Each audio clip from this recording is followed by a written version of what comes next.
요즘 금이랑 은 왜 이렇게까지 빠졌냐고들 많이 물으시죠? 결론부터 말씀드리면 시장이 너무 앞서갔다가 한번 세게 맞은 상황에 가깝습니다.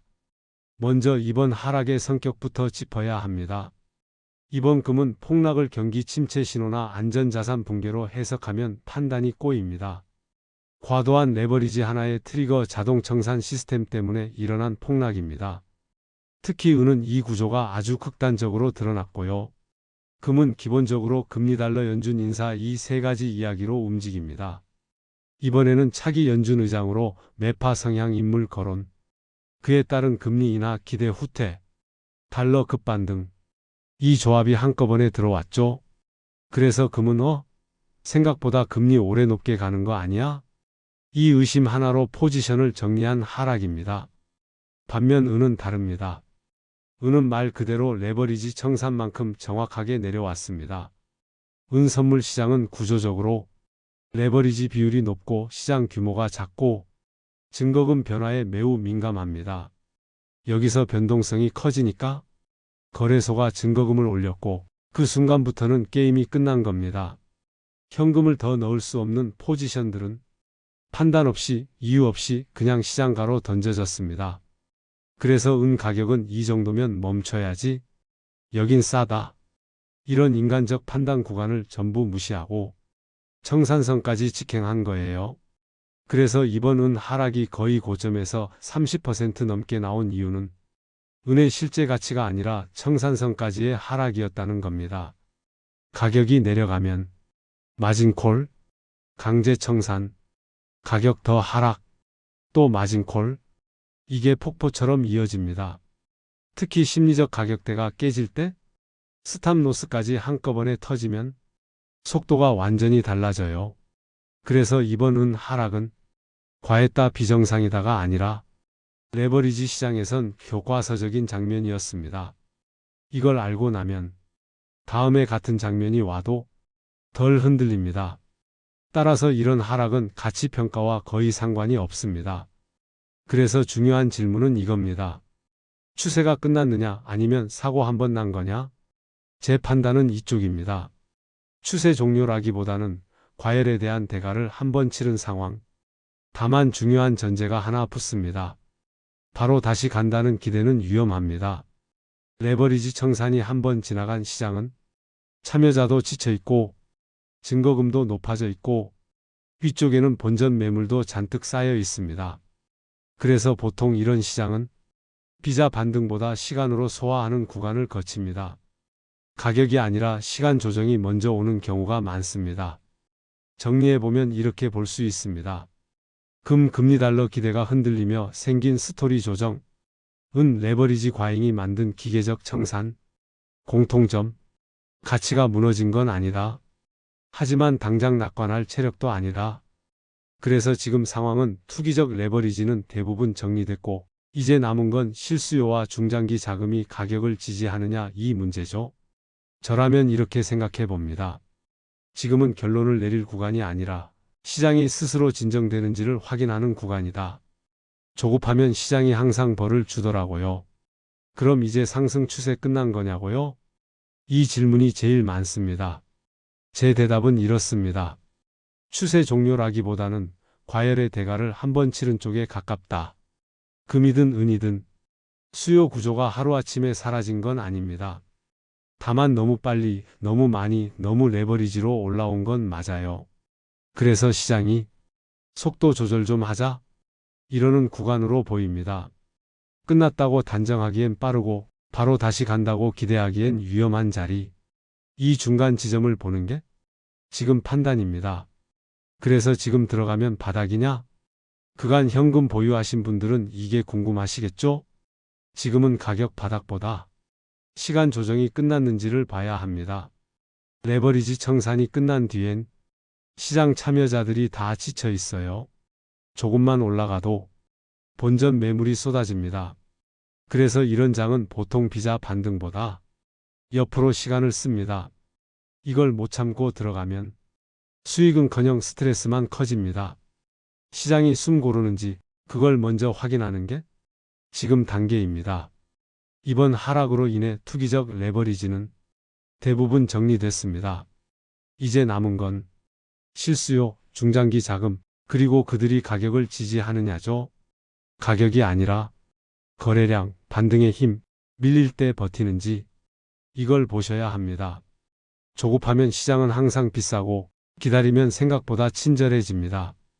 그럼 언제까지 금 투자 과열 상황이라 세력들이 섣부르게 올리지 않을까요? 이건 가격이 아니라 사람들의 태도에서 봅니다. 먼저 첫 번째 신호는 이거였습니다. 왜 오르는지 설명이 사라졌을 때? 초반엔 금리는 내려갈 거다. 달러는 약해질 거다. 중앙은행이 산다. 이런 이야기들이 있었죠. 근데 어느 순간부터는 그냥 오른다. 안 사면 바보다. 이 말만 남았습니다. 이때부터는 이성의 영역을 벗어났다고 봅니다. 두 번째 신호는 레버리지가 정당화되기 시작했을 때입니다. 이 정도 변동성은 감당해야지. 이건 장기 추세니까 레버리지 써도 돼. 이 말이 많아질수록 시장은 이미 위험해져 있습니다. 특히 은 시장은 이 시점부터 구조적으로 취약해졌어요. 세 번째 가장 중요한 신호입니다. 조정이 와도 안 무서워졌을 때 조금 빠지면 기회다. 더 사자. 이 반응만 나오고 경계심이 사라졌을 때요. 시장은 경계심이 있을 때 가장 건강합니다. 모두가 안심하는 순간 가격은 가장 불안정해집니다. 이번 금은 시장의 과열은 가격이 높아서가 아니라 위험을 대하는 태도가 느슨해진 시점에서 시작됐습니다. 그 결과가 이번 레버리지 청산이었고요.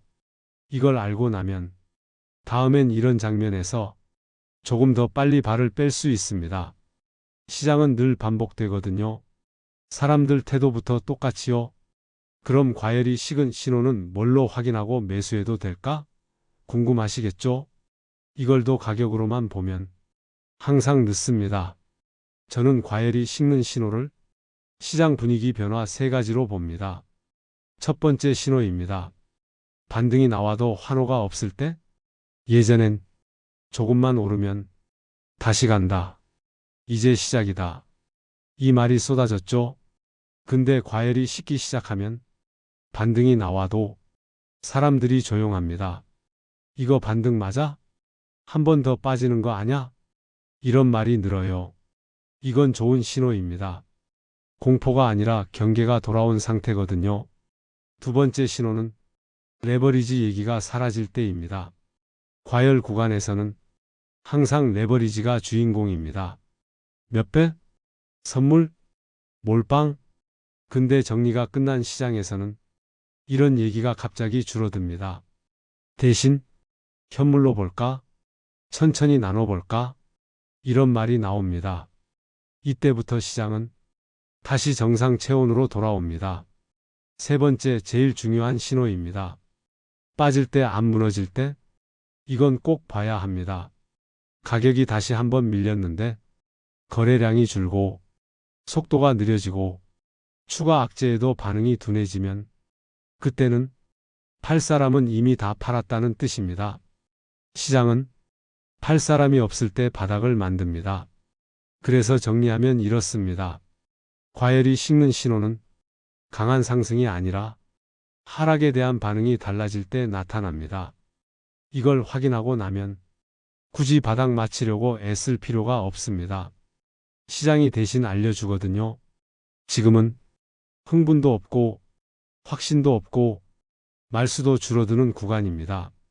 저는 이런 장을 시장이 다시 말 걸 준비하는 시간이라고 봅니다. 다만 폭락이 한번 나오고 나면 사람들이 거의 자동으로 빠지는 착각이 있습니다. 이제 위험은 끝났다는 생각입니다. 이건 경험상 거의 매번 나옵니다. 왜 이런 착각을 하느냐면요. 사람은 큰 충격을 한번 겪고 나면 그 뒤를 과소평가합니다. 30% 빠졌으니까 이제 더 빠질 게 뭐 있냐? 이렇게 생각하죠. 근데 시장은 한 번 때리고 끝내는 경우보다 지치게 만드는 걸 더 좋아합니다. 첫 번째 착각은 이겁니다. 폭락 바닥이라는 착각. 폭락은 바닥의 조건일 수는 있어도 바닥 그 자체는 아닙니다. 특히 레버리지 청산으로 빠진 시장은 한 번 더 흔들거나 오래 눌러두는 경우가 많습니다. 왜냐하면 사람들 기억을 지워야 하거든요. 두 번째 착각입니다. 반등이 나오면 추세가 돌아왔다고 믿는 것. 폭락 이후 첫 반등은 대부분 기술적 반등입니다. 팔 사람이 잠시 줄어서 오르는 거지 사고 싶은 사람이 몰려서 오르는 게 아닙니다. 이걸 구분 못하면 오른다 들어간다 다시 밀린다. 이 루프에 갇힙니다. 세 번째 가장 위험한 착각입니다. 이번엔 다르다는 생각. 이 말이 나오면 대개 아직 정리가 덜 된 상태입니다. 시장은 다를 수 있지만 사람 행동은 거의 안 다릅니다. 급등 과열 폭락, 조급한 진입 재차 흔들기. 이 구조는 자산만 바뀌지 늘 반복됩니다. 그래서 폭락 직후엔 수익보다 먼저 실수 안 하는 게 목표가 돼야 합니다. 이 구간에서 아무것도 안 하는 선택이 가장 어려운데 가장 비싼 선택인 경우도 많습니다. 정리하면 이렇습니다. 폭락은 끝이 아니라 판단 시험의 시작입니다. 여기서 조급해지면 돈을 잃고 차분해지면 기회를 봅니다. 그렇다고 시장에 있으면서 뭔가를 안 하면 뒤처지는 느낌이 들죠. 특히 폭락 뒤엔 이거 기회 아니야? 이 생각이 계속 올라옵니다. 근데 투자에서 아무것도 안 하는 선택이 가장 옳아지는 순간들이 있습니다. 첫 번째 경우입니다. 내가 왜 들어가려는지 말로 설명이 안 될 때입니다. 싸 보여서 많이 빠졌으니까 이유가 이 정도면 그건 판단이 아니라 감정 반응입니다. 설명이 안 되는 진입은 대부분 설명 안 되는 손실로 끝납니다.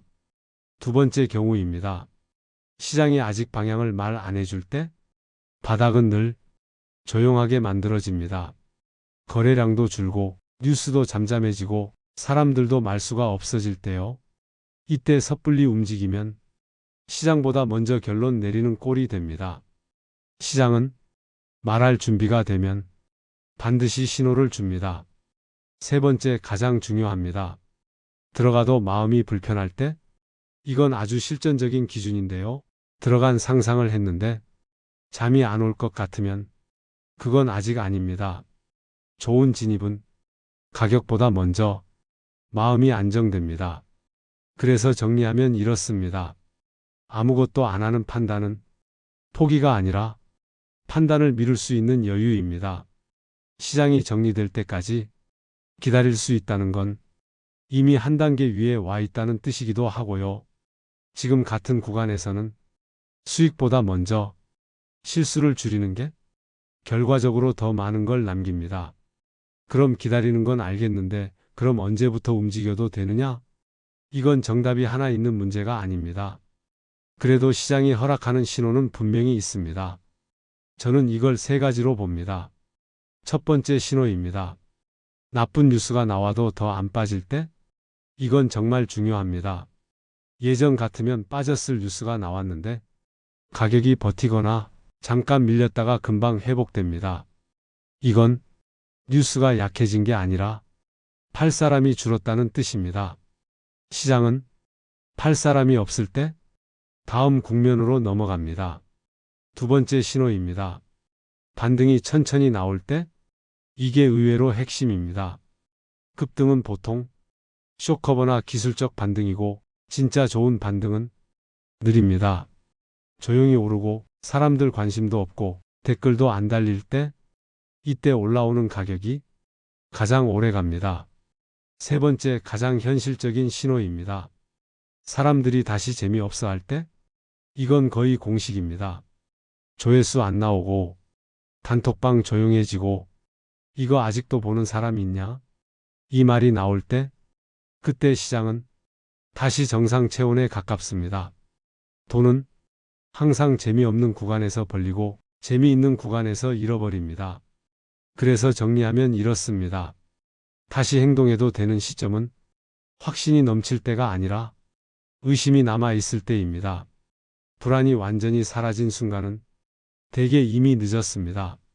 지금은 아직 판단의 여지가 남아있고 그래서 서두를 이유도 없습니다. 시장은 늘 조급한 사람 돈으로 인내심 있는 사람에게 보상합니다. 자, 여기까지 오면 이 질문이 남습니다. 그래서 말은 다 알겠는데 실제로 어떤 전략으로 사라는 거냐? 저는 이걸 종목보다 먼저 구조로 먼저 정리하자고 봅니다. 첫 번째 원칙입니다. 한 번에 들어간다는 생각부터 버리기. 지금 같은 구간에서 올인, 몰빵, 단번 진입은 판단이 아니라 소망입니다. 이런 장에서는 매수는 결정이 아니라 과정이어야 합니다. 그래서 저는 항상 분할을 전제로 봅니다. 두 번째 원칙입니다. 가격 기준 말고 행동 기준으로 나누기. 많은 분들이 여기 오면 사고, 더 빠지면 또 사고, 이렇게 가격만 봅니다. 근데 더 중요한 건 이겁니다. 나쁜 뉴스에 안 빠질 때, 다시 밀려도 저점이 높아질 때, 거래량이 줄어들 때, 이런 시장 행동이 나올 때마다 조금씩 참여하는 방식입니다. 가격은 결과고 행동이 원인입니다. 세 번째, 비중 얘기입니다. 비중은 확신이 아니라 불편함으로 조절합니다. 들어가고 나서 조금 불안한데 이 정도면 정상입니다. 근데 이거 밤에 생각날 것 같은데 싶으면 비중이 과한 겁니다. 좋은 비중은 수익보다 먼저 일상을 지켜줍니다.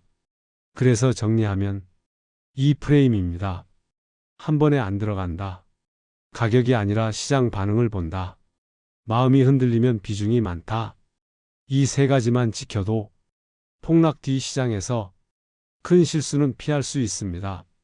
지금 같은 구간은 돈을 크게 버는 장이라기보다 판단력을 지키는 장에 가깝습니다. 이걸 잘 넘기면 다음 추세에서는 훨씬 편하게 수익을 가져갈 수 있습니다. 그렇지만 많은 분들이 이렇게 말합니다. 나는 분할했는데도 손실이 커졌다.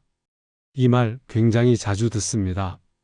근데 대부분의 경우 분할을 했기 때문이 아니라 분할을 잘못했기 때문입니다.